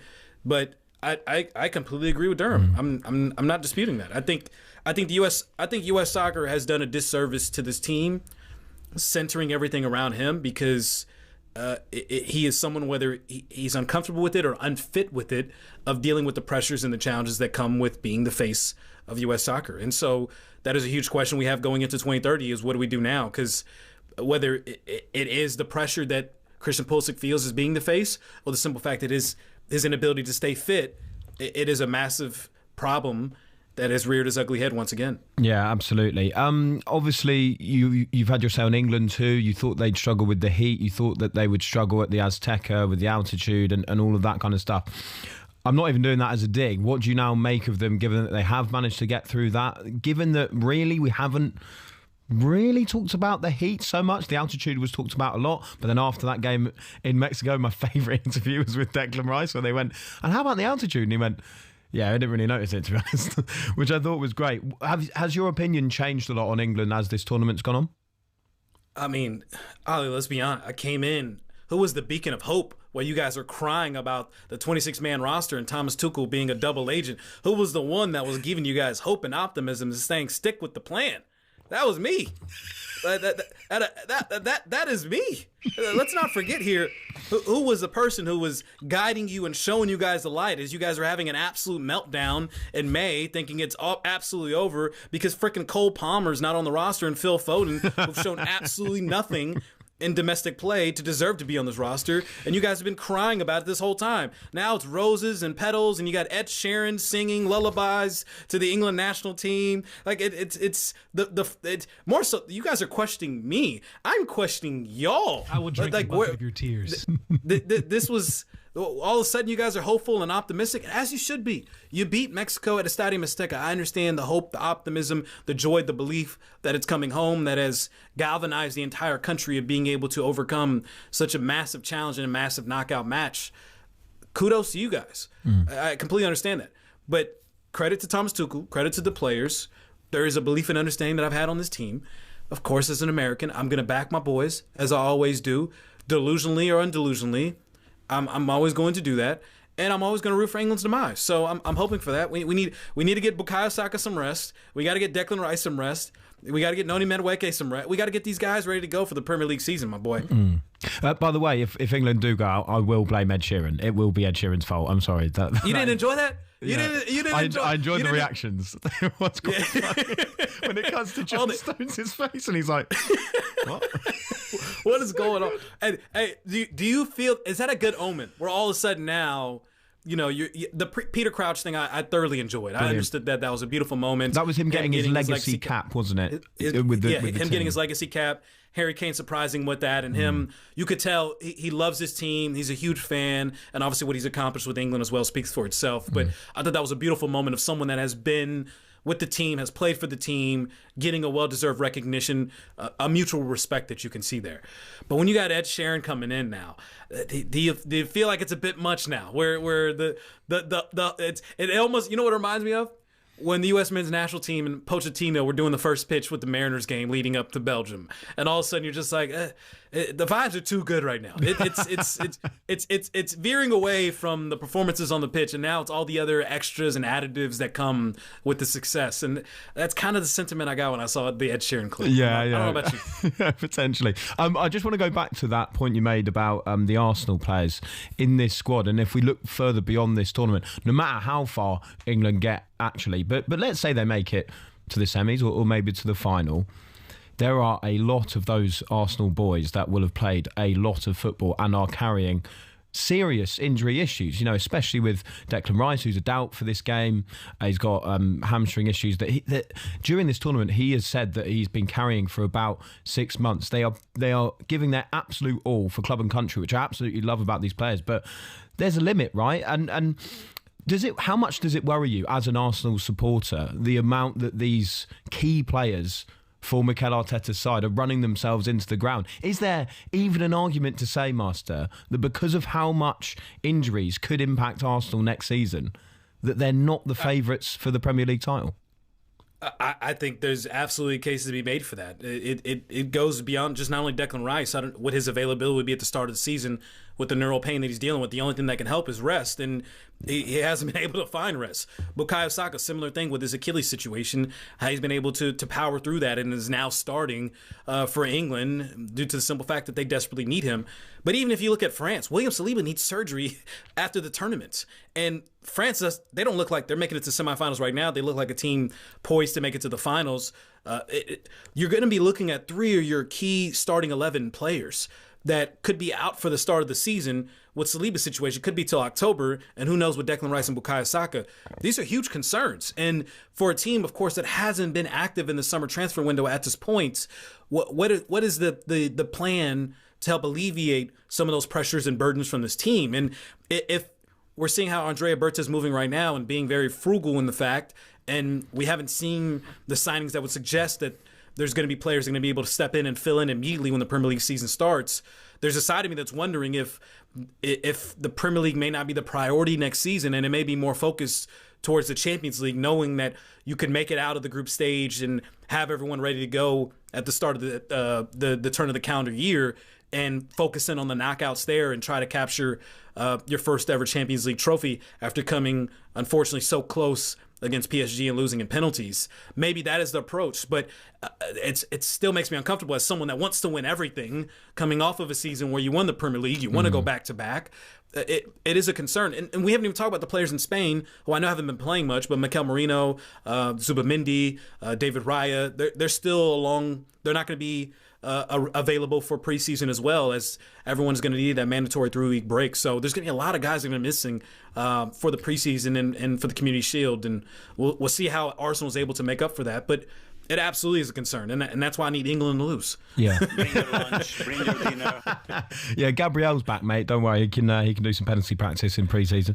But you would kill for Gabriel in that back line. Let's be honest here. You would kill for Gabriel in Newcastle. Mate, got Dan Berman. Don't worry. We're going to bring the other Brazilian. We're going to bring the other Brazilian to North London. Don't you worry. We'll come on to that a bit later. But just going back to Declan Rice, I mean, Tuchel was talking about the fact that Rice is playing through incredible pain. Rice himself has referenced it himself. Should How does that make you Arteta- feel, though, for yourself? For yourself, though, to see Declan Rice dealing with the neural pain, playing through it, playing at right back, giving it everything he has, giving performances that could be deserving of man of the match if it wasn't for Jude Bellingham. How does that make you feel, supporting this team, supporting Three Lions, and seeing someone like that giving it their all? Do you know what, Master? There's been so much to be proud of as an England fan, especially during the Southgate era, of these teams being proud of wearing that badge again, which we didn't see much growing up. You know, I'm 30, so you saw a lot of players who I think put club before country, and they've admitted that now. And there was tensions in the camp, and there was poor managerial appointments, poor squads, etc. But I think that performance against Mexico, when it was backs to the wall, when you had that wonder-wall defensive line, I have never been more proud of a group of England players. And you're right to point out the fact that there are players out on that pitch who have had incredibly long club seasons, playing through pain, playing for spirit, playing for pride, playing for their country in a way that we're not used to seeing until recently. But like I say, I think that's why I put it down as the best England performance of all time, certainly in my lifetime, because it wasn't just about the way they played, it was the spirit and the heart that they put into it too. So yeah, I couldn't be more proud of them, and that's why I'm starting to believe quite a lot. But seriously, does that change your sentiment, though? Does that change your sense if, for whatever reason, again, this is not me being a wind-up merchant, if England loses to Norway and doesn't make it to the semi, does your sentiment change at all in terms of how you felt about that game and how you feel about this team? Yeah, do you know what? I really hope that win is remembered in the right way, because if England, let's say, go out to Norway, or they go out in the semi-finals, everyone will probably look back on it and go, well, yeah, they won at the Azteca, but they didn't go all the way again.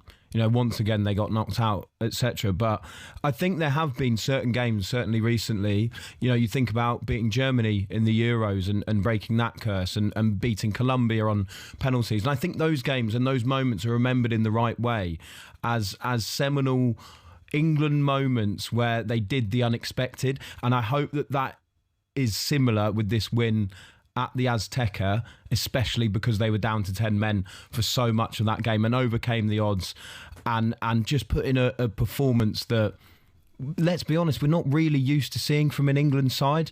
So yeah, it's a good point that I don't think it will be remembered, you know, in the same way as if we win the whole thing. Of course it won't. But I hope it is remembered in the right way, because of the spirit and the effort that the boys showed out there. I'll flip this around, because it's something we're dealing with right now in the United States, because it was a good run. In getting 3 World Cup wins, winning the group stage, having a knocked out victory. Like, if you look at it from a totality and what was expected, if everyone at the start of the tournament would have said they're going to win the group, they're going to win a knockout match, and then crash out in the round of 16, everyone would be like, okay, they've met our expectations and they met the level that we would expect from them. That's a good tournament. But the simple fact of the way they went out against Belgium, the fight that they put up, it's kind of left a questionable taste in a lot of people's mouths, of people asking to the point whether this was successful. And some people feeling like this wasn't a success as a result of that they should have done better, that they're looking at a Belgium side that people still feel like they should have beat. That I'm curious if that sentiment could be the same for England, where they feel like on paper they should beat this Norwegian side. And if that doesn't come to fruition, will England be caught up in the same situation that a lot of Americans are right now, where despite the fact that there was record viewership audience, once again, over 50 million people watched this match in the United States, the largest non-NFL telecast since the 1994 Winter Olympics, that all eyes and the galvanizing and the sport growing, all of that has come to fruition, and people are still questioning if the sport is still a thing here. You know, I'm curious from your vantage point of if there will be a similar situation in that. I'm very curious by that, just because that's kind of what we're dealing with right now. Yeah. As we're dealing with the aftermath of USA Belgium. Yeah, I completely understand that. It's the manner in which you go out. And I think a good example with England is one of my favourite ever England wins is when they beat Wales at the 2016 Euros in the final minute. You know, Wales, one of our neighbours, and it was a stressful watch as an England fan. But we managed to win that game, last minute winner. Whole country's absolutely loving it. But then we go out to Iceland. So no one remembers that win in the same way at all because ultimately you went out to Iceland. If England lost 4-0 to Norway, no one is going to remember that Mexico game in the same way. So it is about the manner of the defeat as well and the stage in which you go out, of course it is. But I think it's probably at the moment more important for the US, for the growth of the game in terms of how this tournament is remembered than it is for England, because one, until recently we're fairly used to failure anyway, and two, so are we, don't worry, we are too. It's so true. I do want to stick on this Rice point just very quickly. Do you think that there's any element where Mikel Arteta should take a bit of the blame when it comes to the fitness level and the injury issues that Bukayo Saka and Declan Rice have to deal with at the moment? I mean, I think the club has. If you look at some of the moves that they made this summer, I think they've pretty much gone with a new training staff, a new medical staff, that all the injuries that they've had to deal with all throughout the course of the season, despite, this past summer, signing depth was a huge thing, and even some of that depth was being questioned and challenged going into the run-in. It's a huge, massive problem that the club is trying to solve this summer, and they've made a bunch of changes to try and resolve that manner. But I mean, let's be honest. If you want to blame Mikel Arteta, Thomas Tuchel's dealing with the same problem. How do you keep Declan Rice off? And Declan Rice is not someone that's going to want to come off the pitch. He's dealing with literally unbearable pain right now, a neural injury that he's dealing with that is, as Thomas Tuchel described, has been incredibly difficult and painful to deal with. And yet he's still starting and putting in an entire shift in the Estadio Azteca in Mexico. Just mentally speaking, that's just his mindset, is that he sees this as an opportunity. He's not going to let this pass away, and he's going to do everything he can unselfishly for his club and country. And you can't help but commend that. How can you tell a player to come off the pitch if he's not willing to do so, if he's literally willing to sacrifice his own body to do so? You just have to tip your hat to him and trust the player and allow him to do what he feels is best for himself. But should the medical staff and the club have more of an understanding? But that's the thing. That's why they're going through this process right now. That's why they've been cleaning house on that perspective, is that how can they keep these guys fresher? How can they keep these guys healthier? How can they keep these guys more fit? One of the biggest stories going into the run-in was Arteta's brutal training that he's had, and it got to the point where Aberiche kind of had a conversation with him, according to some of the reports that came out after they won the Premier League title, and just asking for just some more downtime and lighter training sessions, and that seemed to make the difference, where guys felt fresher going into the run-in and benefited from the fact that the schedule was obviously the schedule overload that they were dealing with started to lighten up a bit. So these are huge concerns, but again, it's not just going to be on Arteta. Like Jude Bellingham, very similar situation, where he delayed a soldier surgery that he had to deal with Real Madrid just so he can play in the Euros for England, and people thought that all of a sudden he wasn't world class because he was playing through a shoulder injury and worked his way back coming out of that and needed to get back to fitness. And people were questioning whether he was still the same Jude Bellingham, which I thought was absolutely ridiculous. But you can't question the heart of these players. And if anything, it's admirable to see, as an American that just saw a very cowardly performance from the USA against Belgium, seeing guys that are willing to risk everything they can and sacrifice everything they can for their nation. It is truly admirable, and I hope it's something that we can see more of from the USA, where we're seeing Christian Pulisic coming off the pitch at any sort of slight inconvenience, where Declan Rice and Jude Bellingham wouldn't even think of such a thing. So, as much as I would love to knock it, I admire it, because I would hope that the USA, and there are players who do that. I'm not knocking the entire team, but I would hope to see more of that from our star players. Yeah, absolutely. And those England players taking all of that heart, all of that spirit into that game against Norway. That semi-final will be live on talkSPORT. We're going to get stuck into some of the selection issues for England in just a moment, because big Geordie Dan Burn could start against Erling Haaland, who has got a terrific record against. We'll get stuck into that and more on Newcastle, who are an absolute mess at the moment. Could their captain, Bruno Guimaraes, be leaving to help Declan Rice out a bit and off to the Premier League champions Arsenal? What a We'll be guy. joined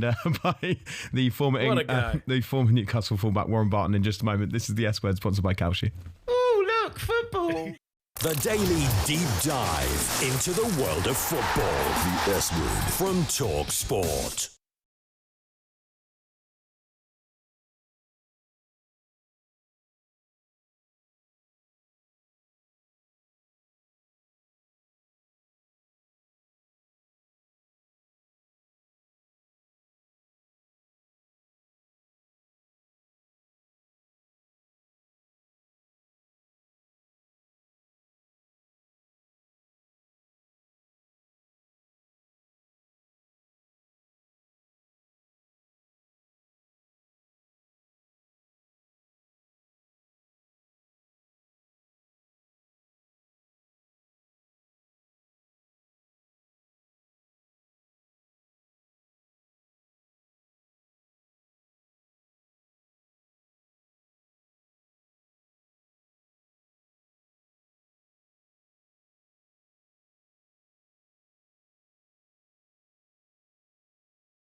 It's the show for people who love football in North America. And I mean the proper kind, where you only use your feet. The S-Word from talkSPORT. Hello, this is the S-Word on the talkSPORT YouTube channel. We are sponsored by Kalshi. Please like, comment and subscribe. I'm Ollie Clink. I'm alongside Master Tesfatian, live from LA. It's time to talk about my Newcastle United. Take a deep breath in, deep breath out, a little woosah, you know. Prepare yourself for this. It's not all bad. It's not all bad. Do you know what? Do you know what's so annoying? Honestly, I watched England in the early hours of Monday morning here, up till 5 a.m, and it felt amazing. Honestly, it felt amazing. The whole nation was still awake, and you know, it all stayed up till 5 watching the football, and it feels a bit naughty, and you fall in love with football completely again with that performance from England and the pride you have in them. And I was on cloud nine, and I was like, yeah, we're in the quarterfinals, and we've got a chance of winning this whole thing. Gets to Wednesday, Newcastle could be selling their captain following two huge departures, and I hate football again, to be honest. But yeah, I mean, look, Bruno Guimaraes is asked to leave Newcastle United. Arsenal are accelerating their interest in Newcastle's captain.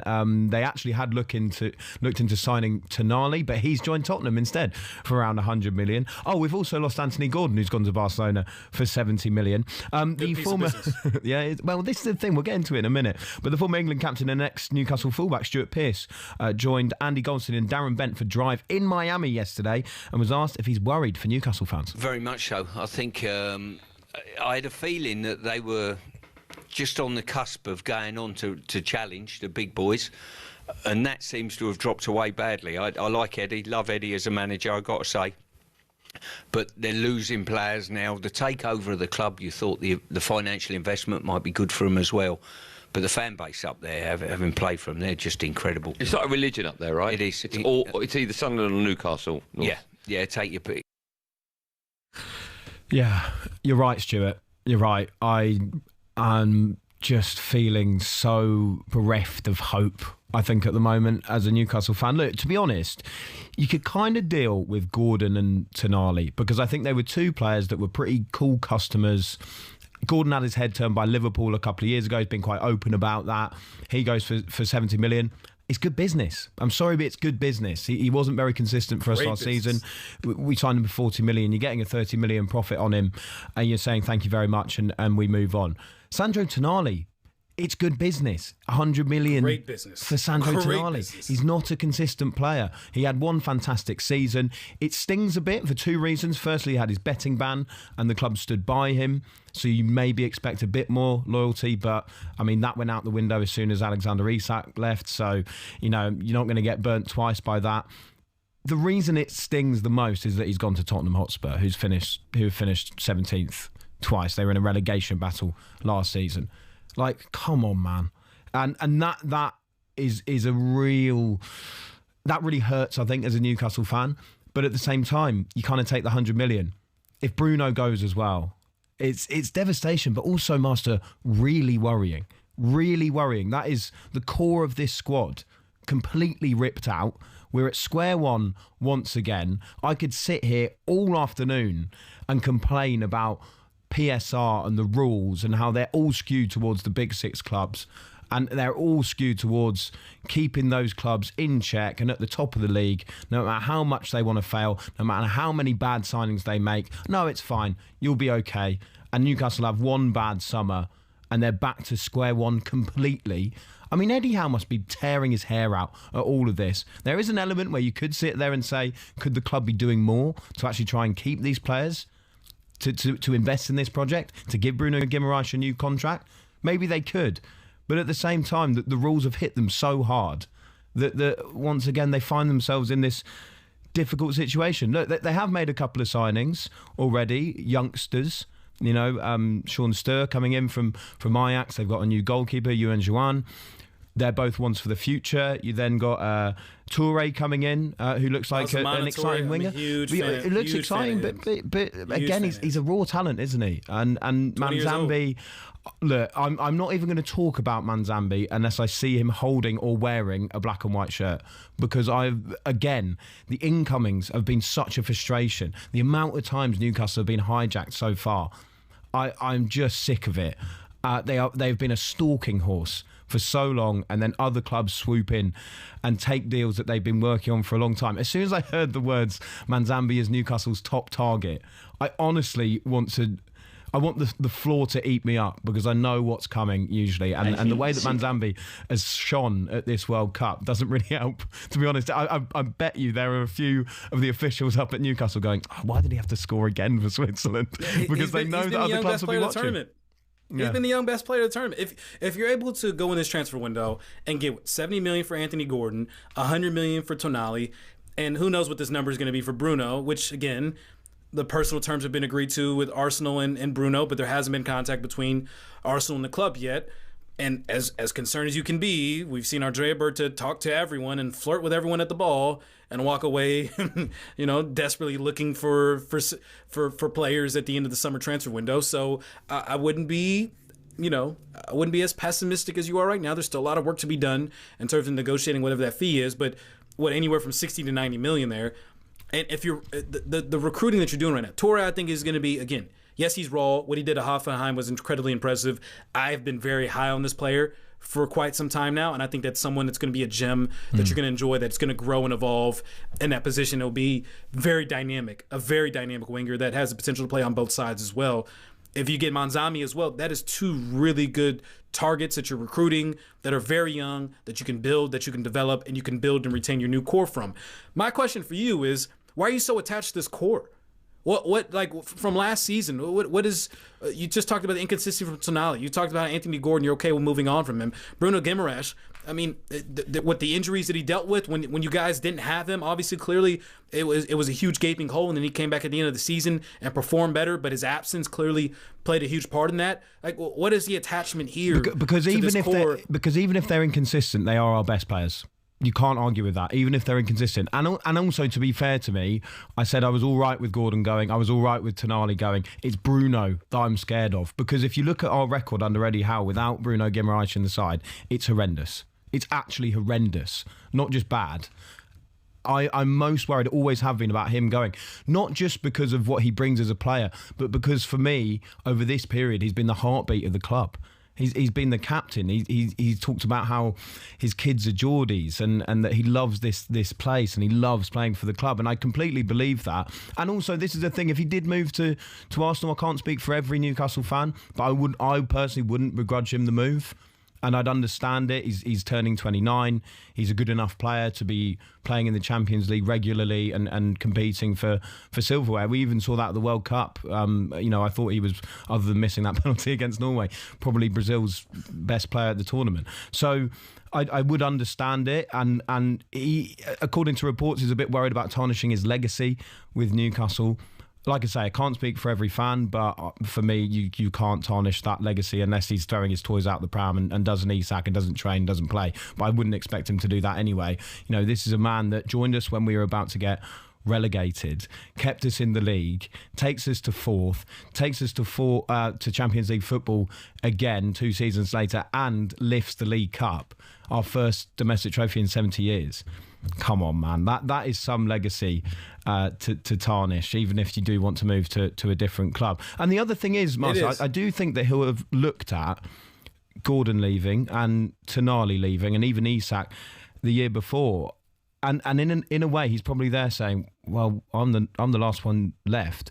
And actually, when I look at some of those players, I'm better than you.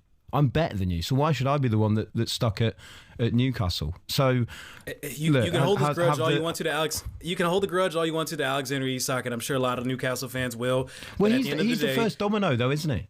He's the first domino that's led to all this. All you guys had to do was pay the man what he was asking for. Yeah. If you would have paid Alexander Isak the wages he was asking for, instead of going the cheap route and trying to undercut him and saying, we just gave you a contract extension the year before, what's the point of trying to pay you right now? But Master, this all comes back to the rules. It all comes back to the rules. It all comes back to PSR. They couldn't offer that contract because of the wage restrictions, because of PSR. It's not as easy as just saying they should have done that. That was the same summer they had to sell Elliot Anderson. They had to sell Jan-Kuba Minter. That was the promise they made to Alexander Isak. That was the promise they made to Alexander Isak. And when you had all the influx and you had all the turnover up top, and all of a sudden those promises weren't kept, how could you fault Alexander Isak for feeling betrayed? And at the end of the day, that has opened up Pandora's box now, where because he wasn't paid, now everyone else is feeling the same sentiment. Why can't you accept that it's to do with the rules, though? It's to do with the rules. It does have to do with the rule. I'm saying there's ways around. You can solve this. You can find the ways, and the rules have changed now. It's no longer. It's what SCR now. They're doing the scale. The SCR now. 80% of your revenue is what it's based off of instead of PSR. Yeah. So, and that's the thing. Unless you're in Europe, you're going to need more revenue. Unless you're in Europe as well, there's UEFA restrictions that go beyond that. But the UEFA restrictions is 70%. So in terms of UEFA, so is Newcastle in Europe? Correct me if I'm wrong. No, they're not. Then that's not a concern for you. That's not. Leave that to the big boys, okay? Leave that up to the big boys. You can spend up to 80%. Leave it to the of your revenue. It's classic, isn't it? Leave it to the big boys. Great. What's the point in being a football fan right now? Especially if you support someone like Aston Villa, someone like Newcastle, someone like Nottingham Forest. What is the point? There's hope for Sunderland. Look what Sunderland did. But even them, is there? Is there really? Yes. Because eventually they'll come up with these restrictions. It's a vicious circle. It's a vicious circle where... And what I hate sometimes is when you get fans of Big Six clubs saying, well, if you increase your revenues, you'll be absolutely fine. How are you meant to do that without the success? You always find yourself you're building a new in a stadium, situation aren't you? where you can't build. And you're building a new stadium. There's no point. There's no new point. stadium, new sponsorships, the Adidas sponsorship. It's going to come together. Look, the sun will shine. Don't worry about it, Ali. Newcastle will be there. Enjoy the era that you had, the success that you had. The players like Isak, the players like Tonali, the players like Bruno, that were able to give you a glory as you were able to lift the trophy and you were able to witness and bear the experience of seeing Newcastle in the Champions League once again. A great era.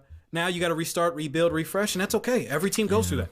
Man City's going through that right now, too. Do you know what? To be fair, I am kind of coming around to Newcastle potentially just signing a load of young talent and getting them out there and just seeing how it goes. It could be a very fun season, could be very worrying. That seems like the strategy. And you know what? That would be a fantastic approach to take, in my opinion. Yeah, potentially. Just finally, before I let you go, Master, I do want your predictions for the rest of the quarterfinals. Can you just take me through what you think? You've got about 15 seconds. I got Spain today against Belgium. I think finally Spain puts it all together from an attacking front. I expect a huge performance from Lamine Yamal. I mean, that's the focus of the game today. So I'll stick to that since we don't have enough time to discuss the other matches. But I got Spain winning this one, probably 3-1. Okay, great stuff. Work on that row for the England-Norway game too. That's all from us today on the S Word. Thanks for watching. It's been a lot of fun, Master. It's been an absolute pleasure. As always, we'll be back at the same time tomorrow with plenty more where this came from. Don't forget to follow us on our socials at talkSPORT S Word. You've been watching the S Word, sponsored by Kalshi.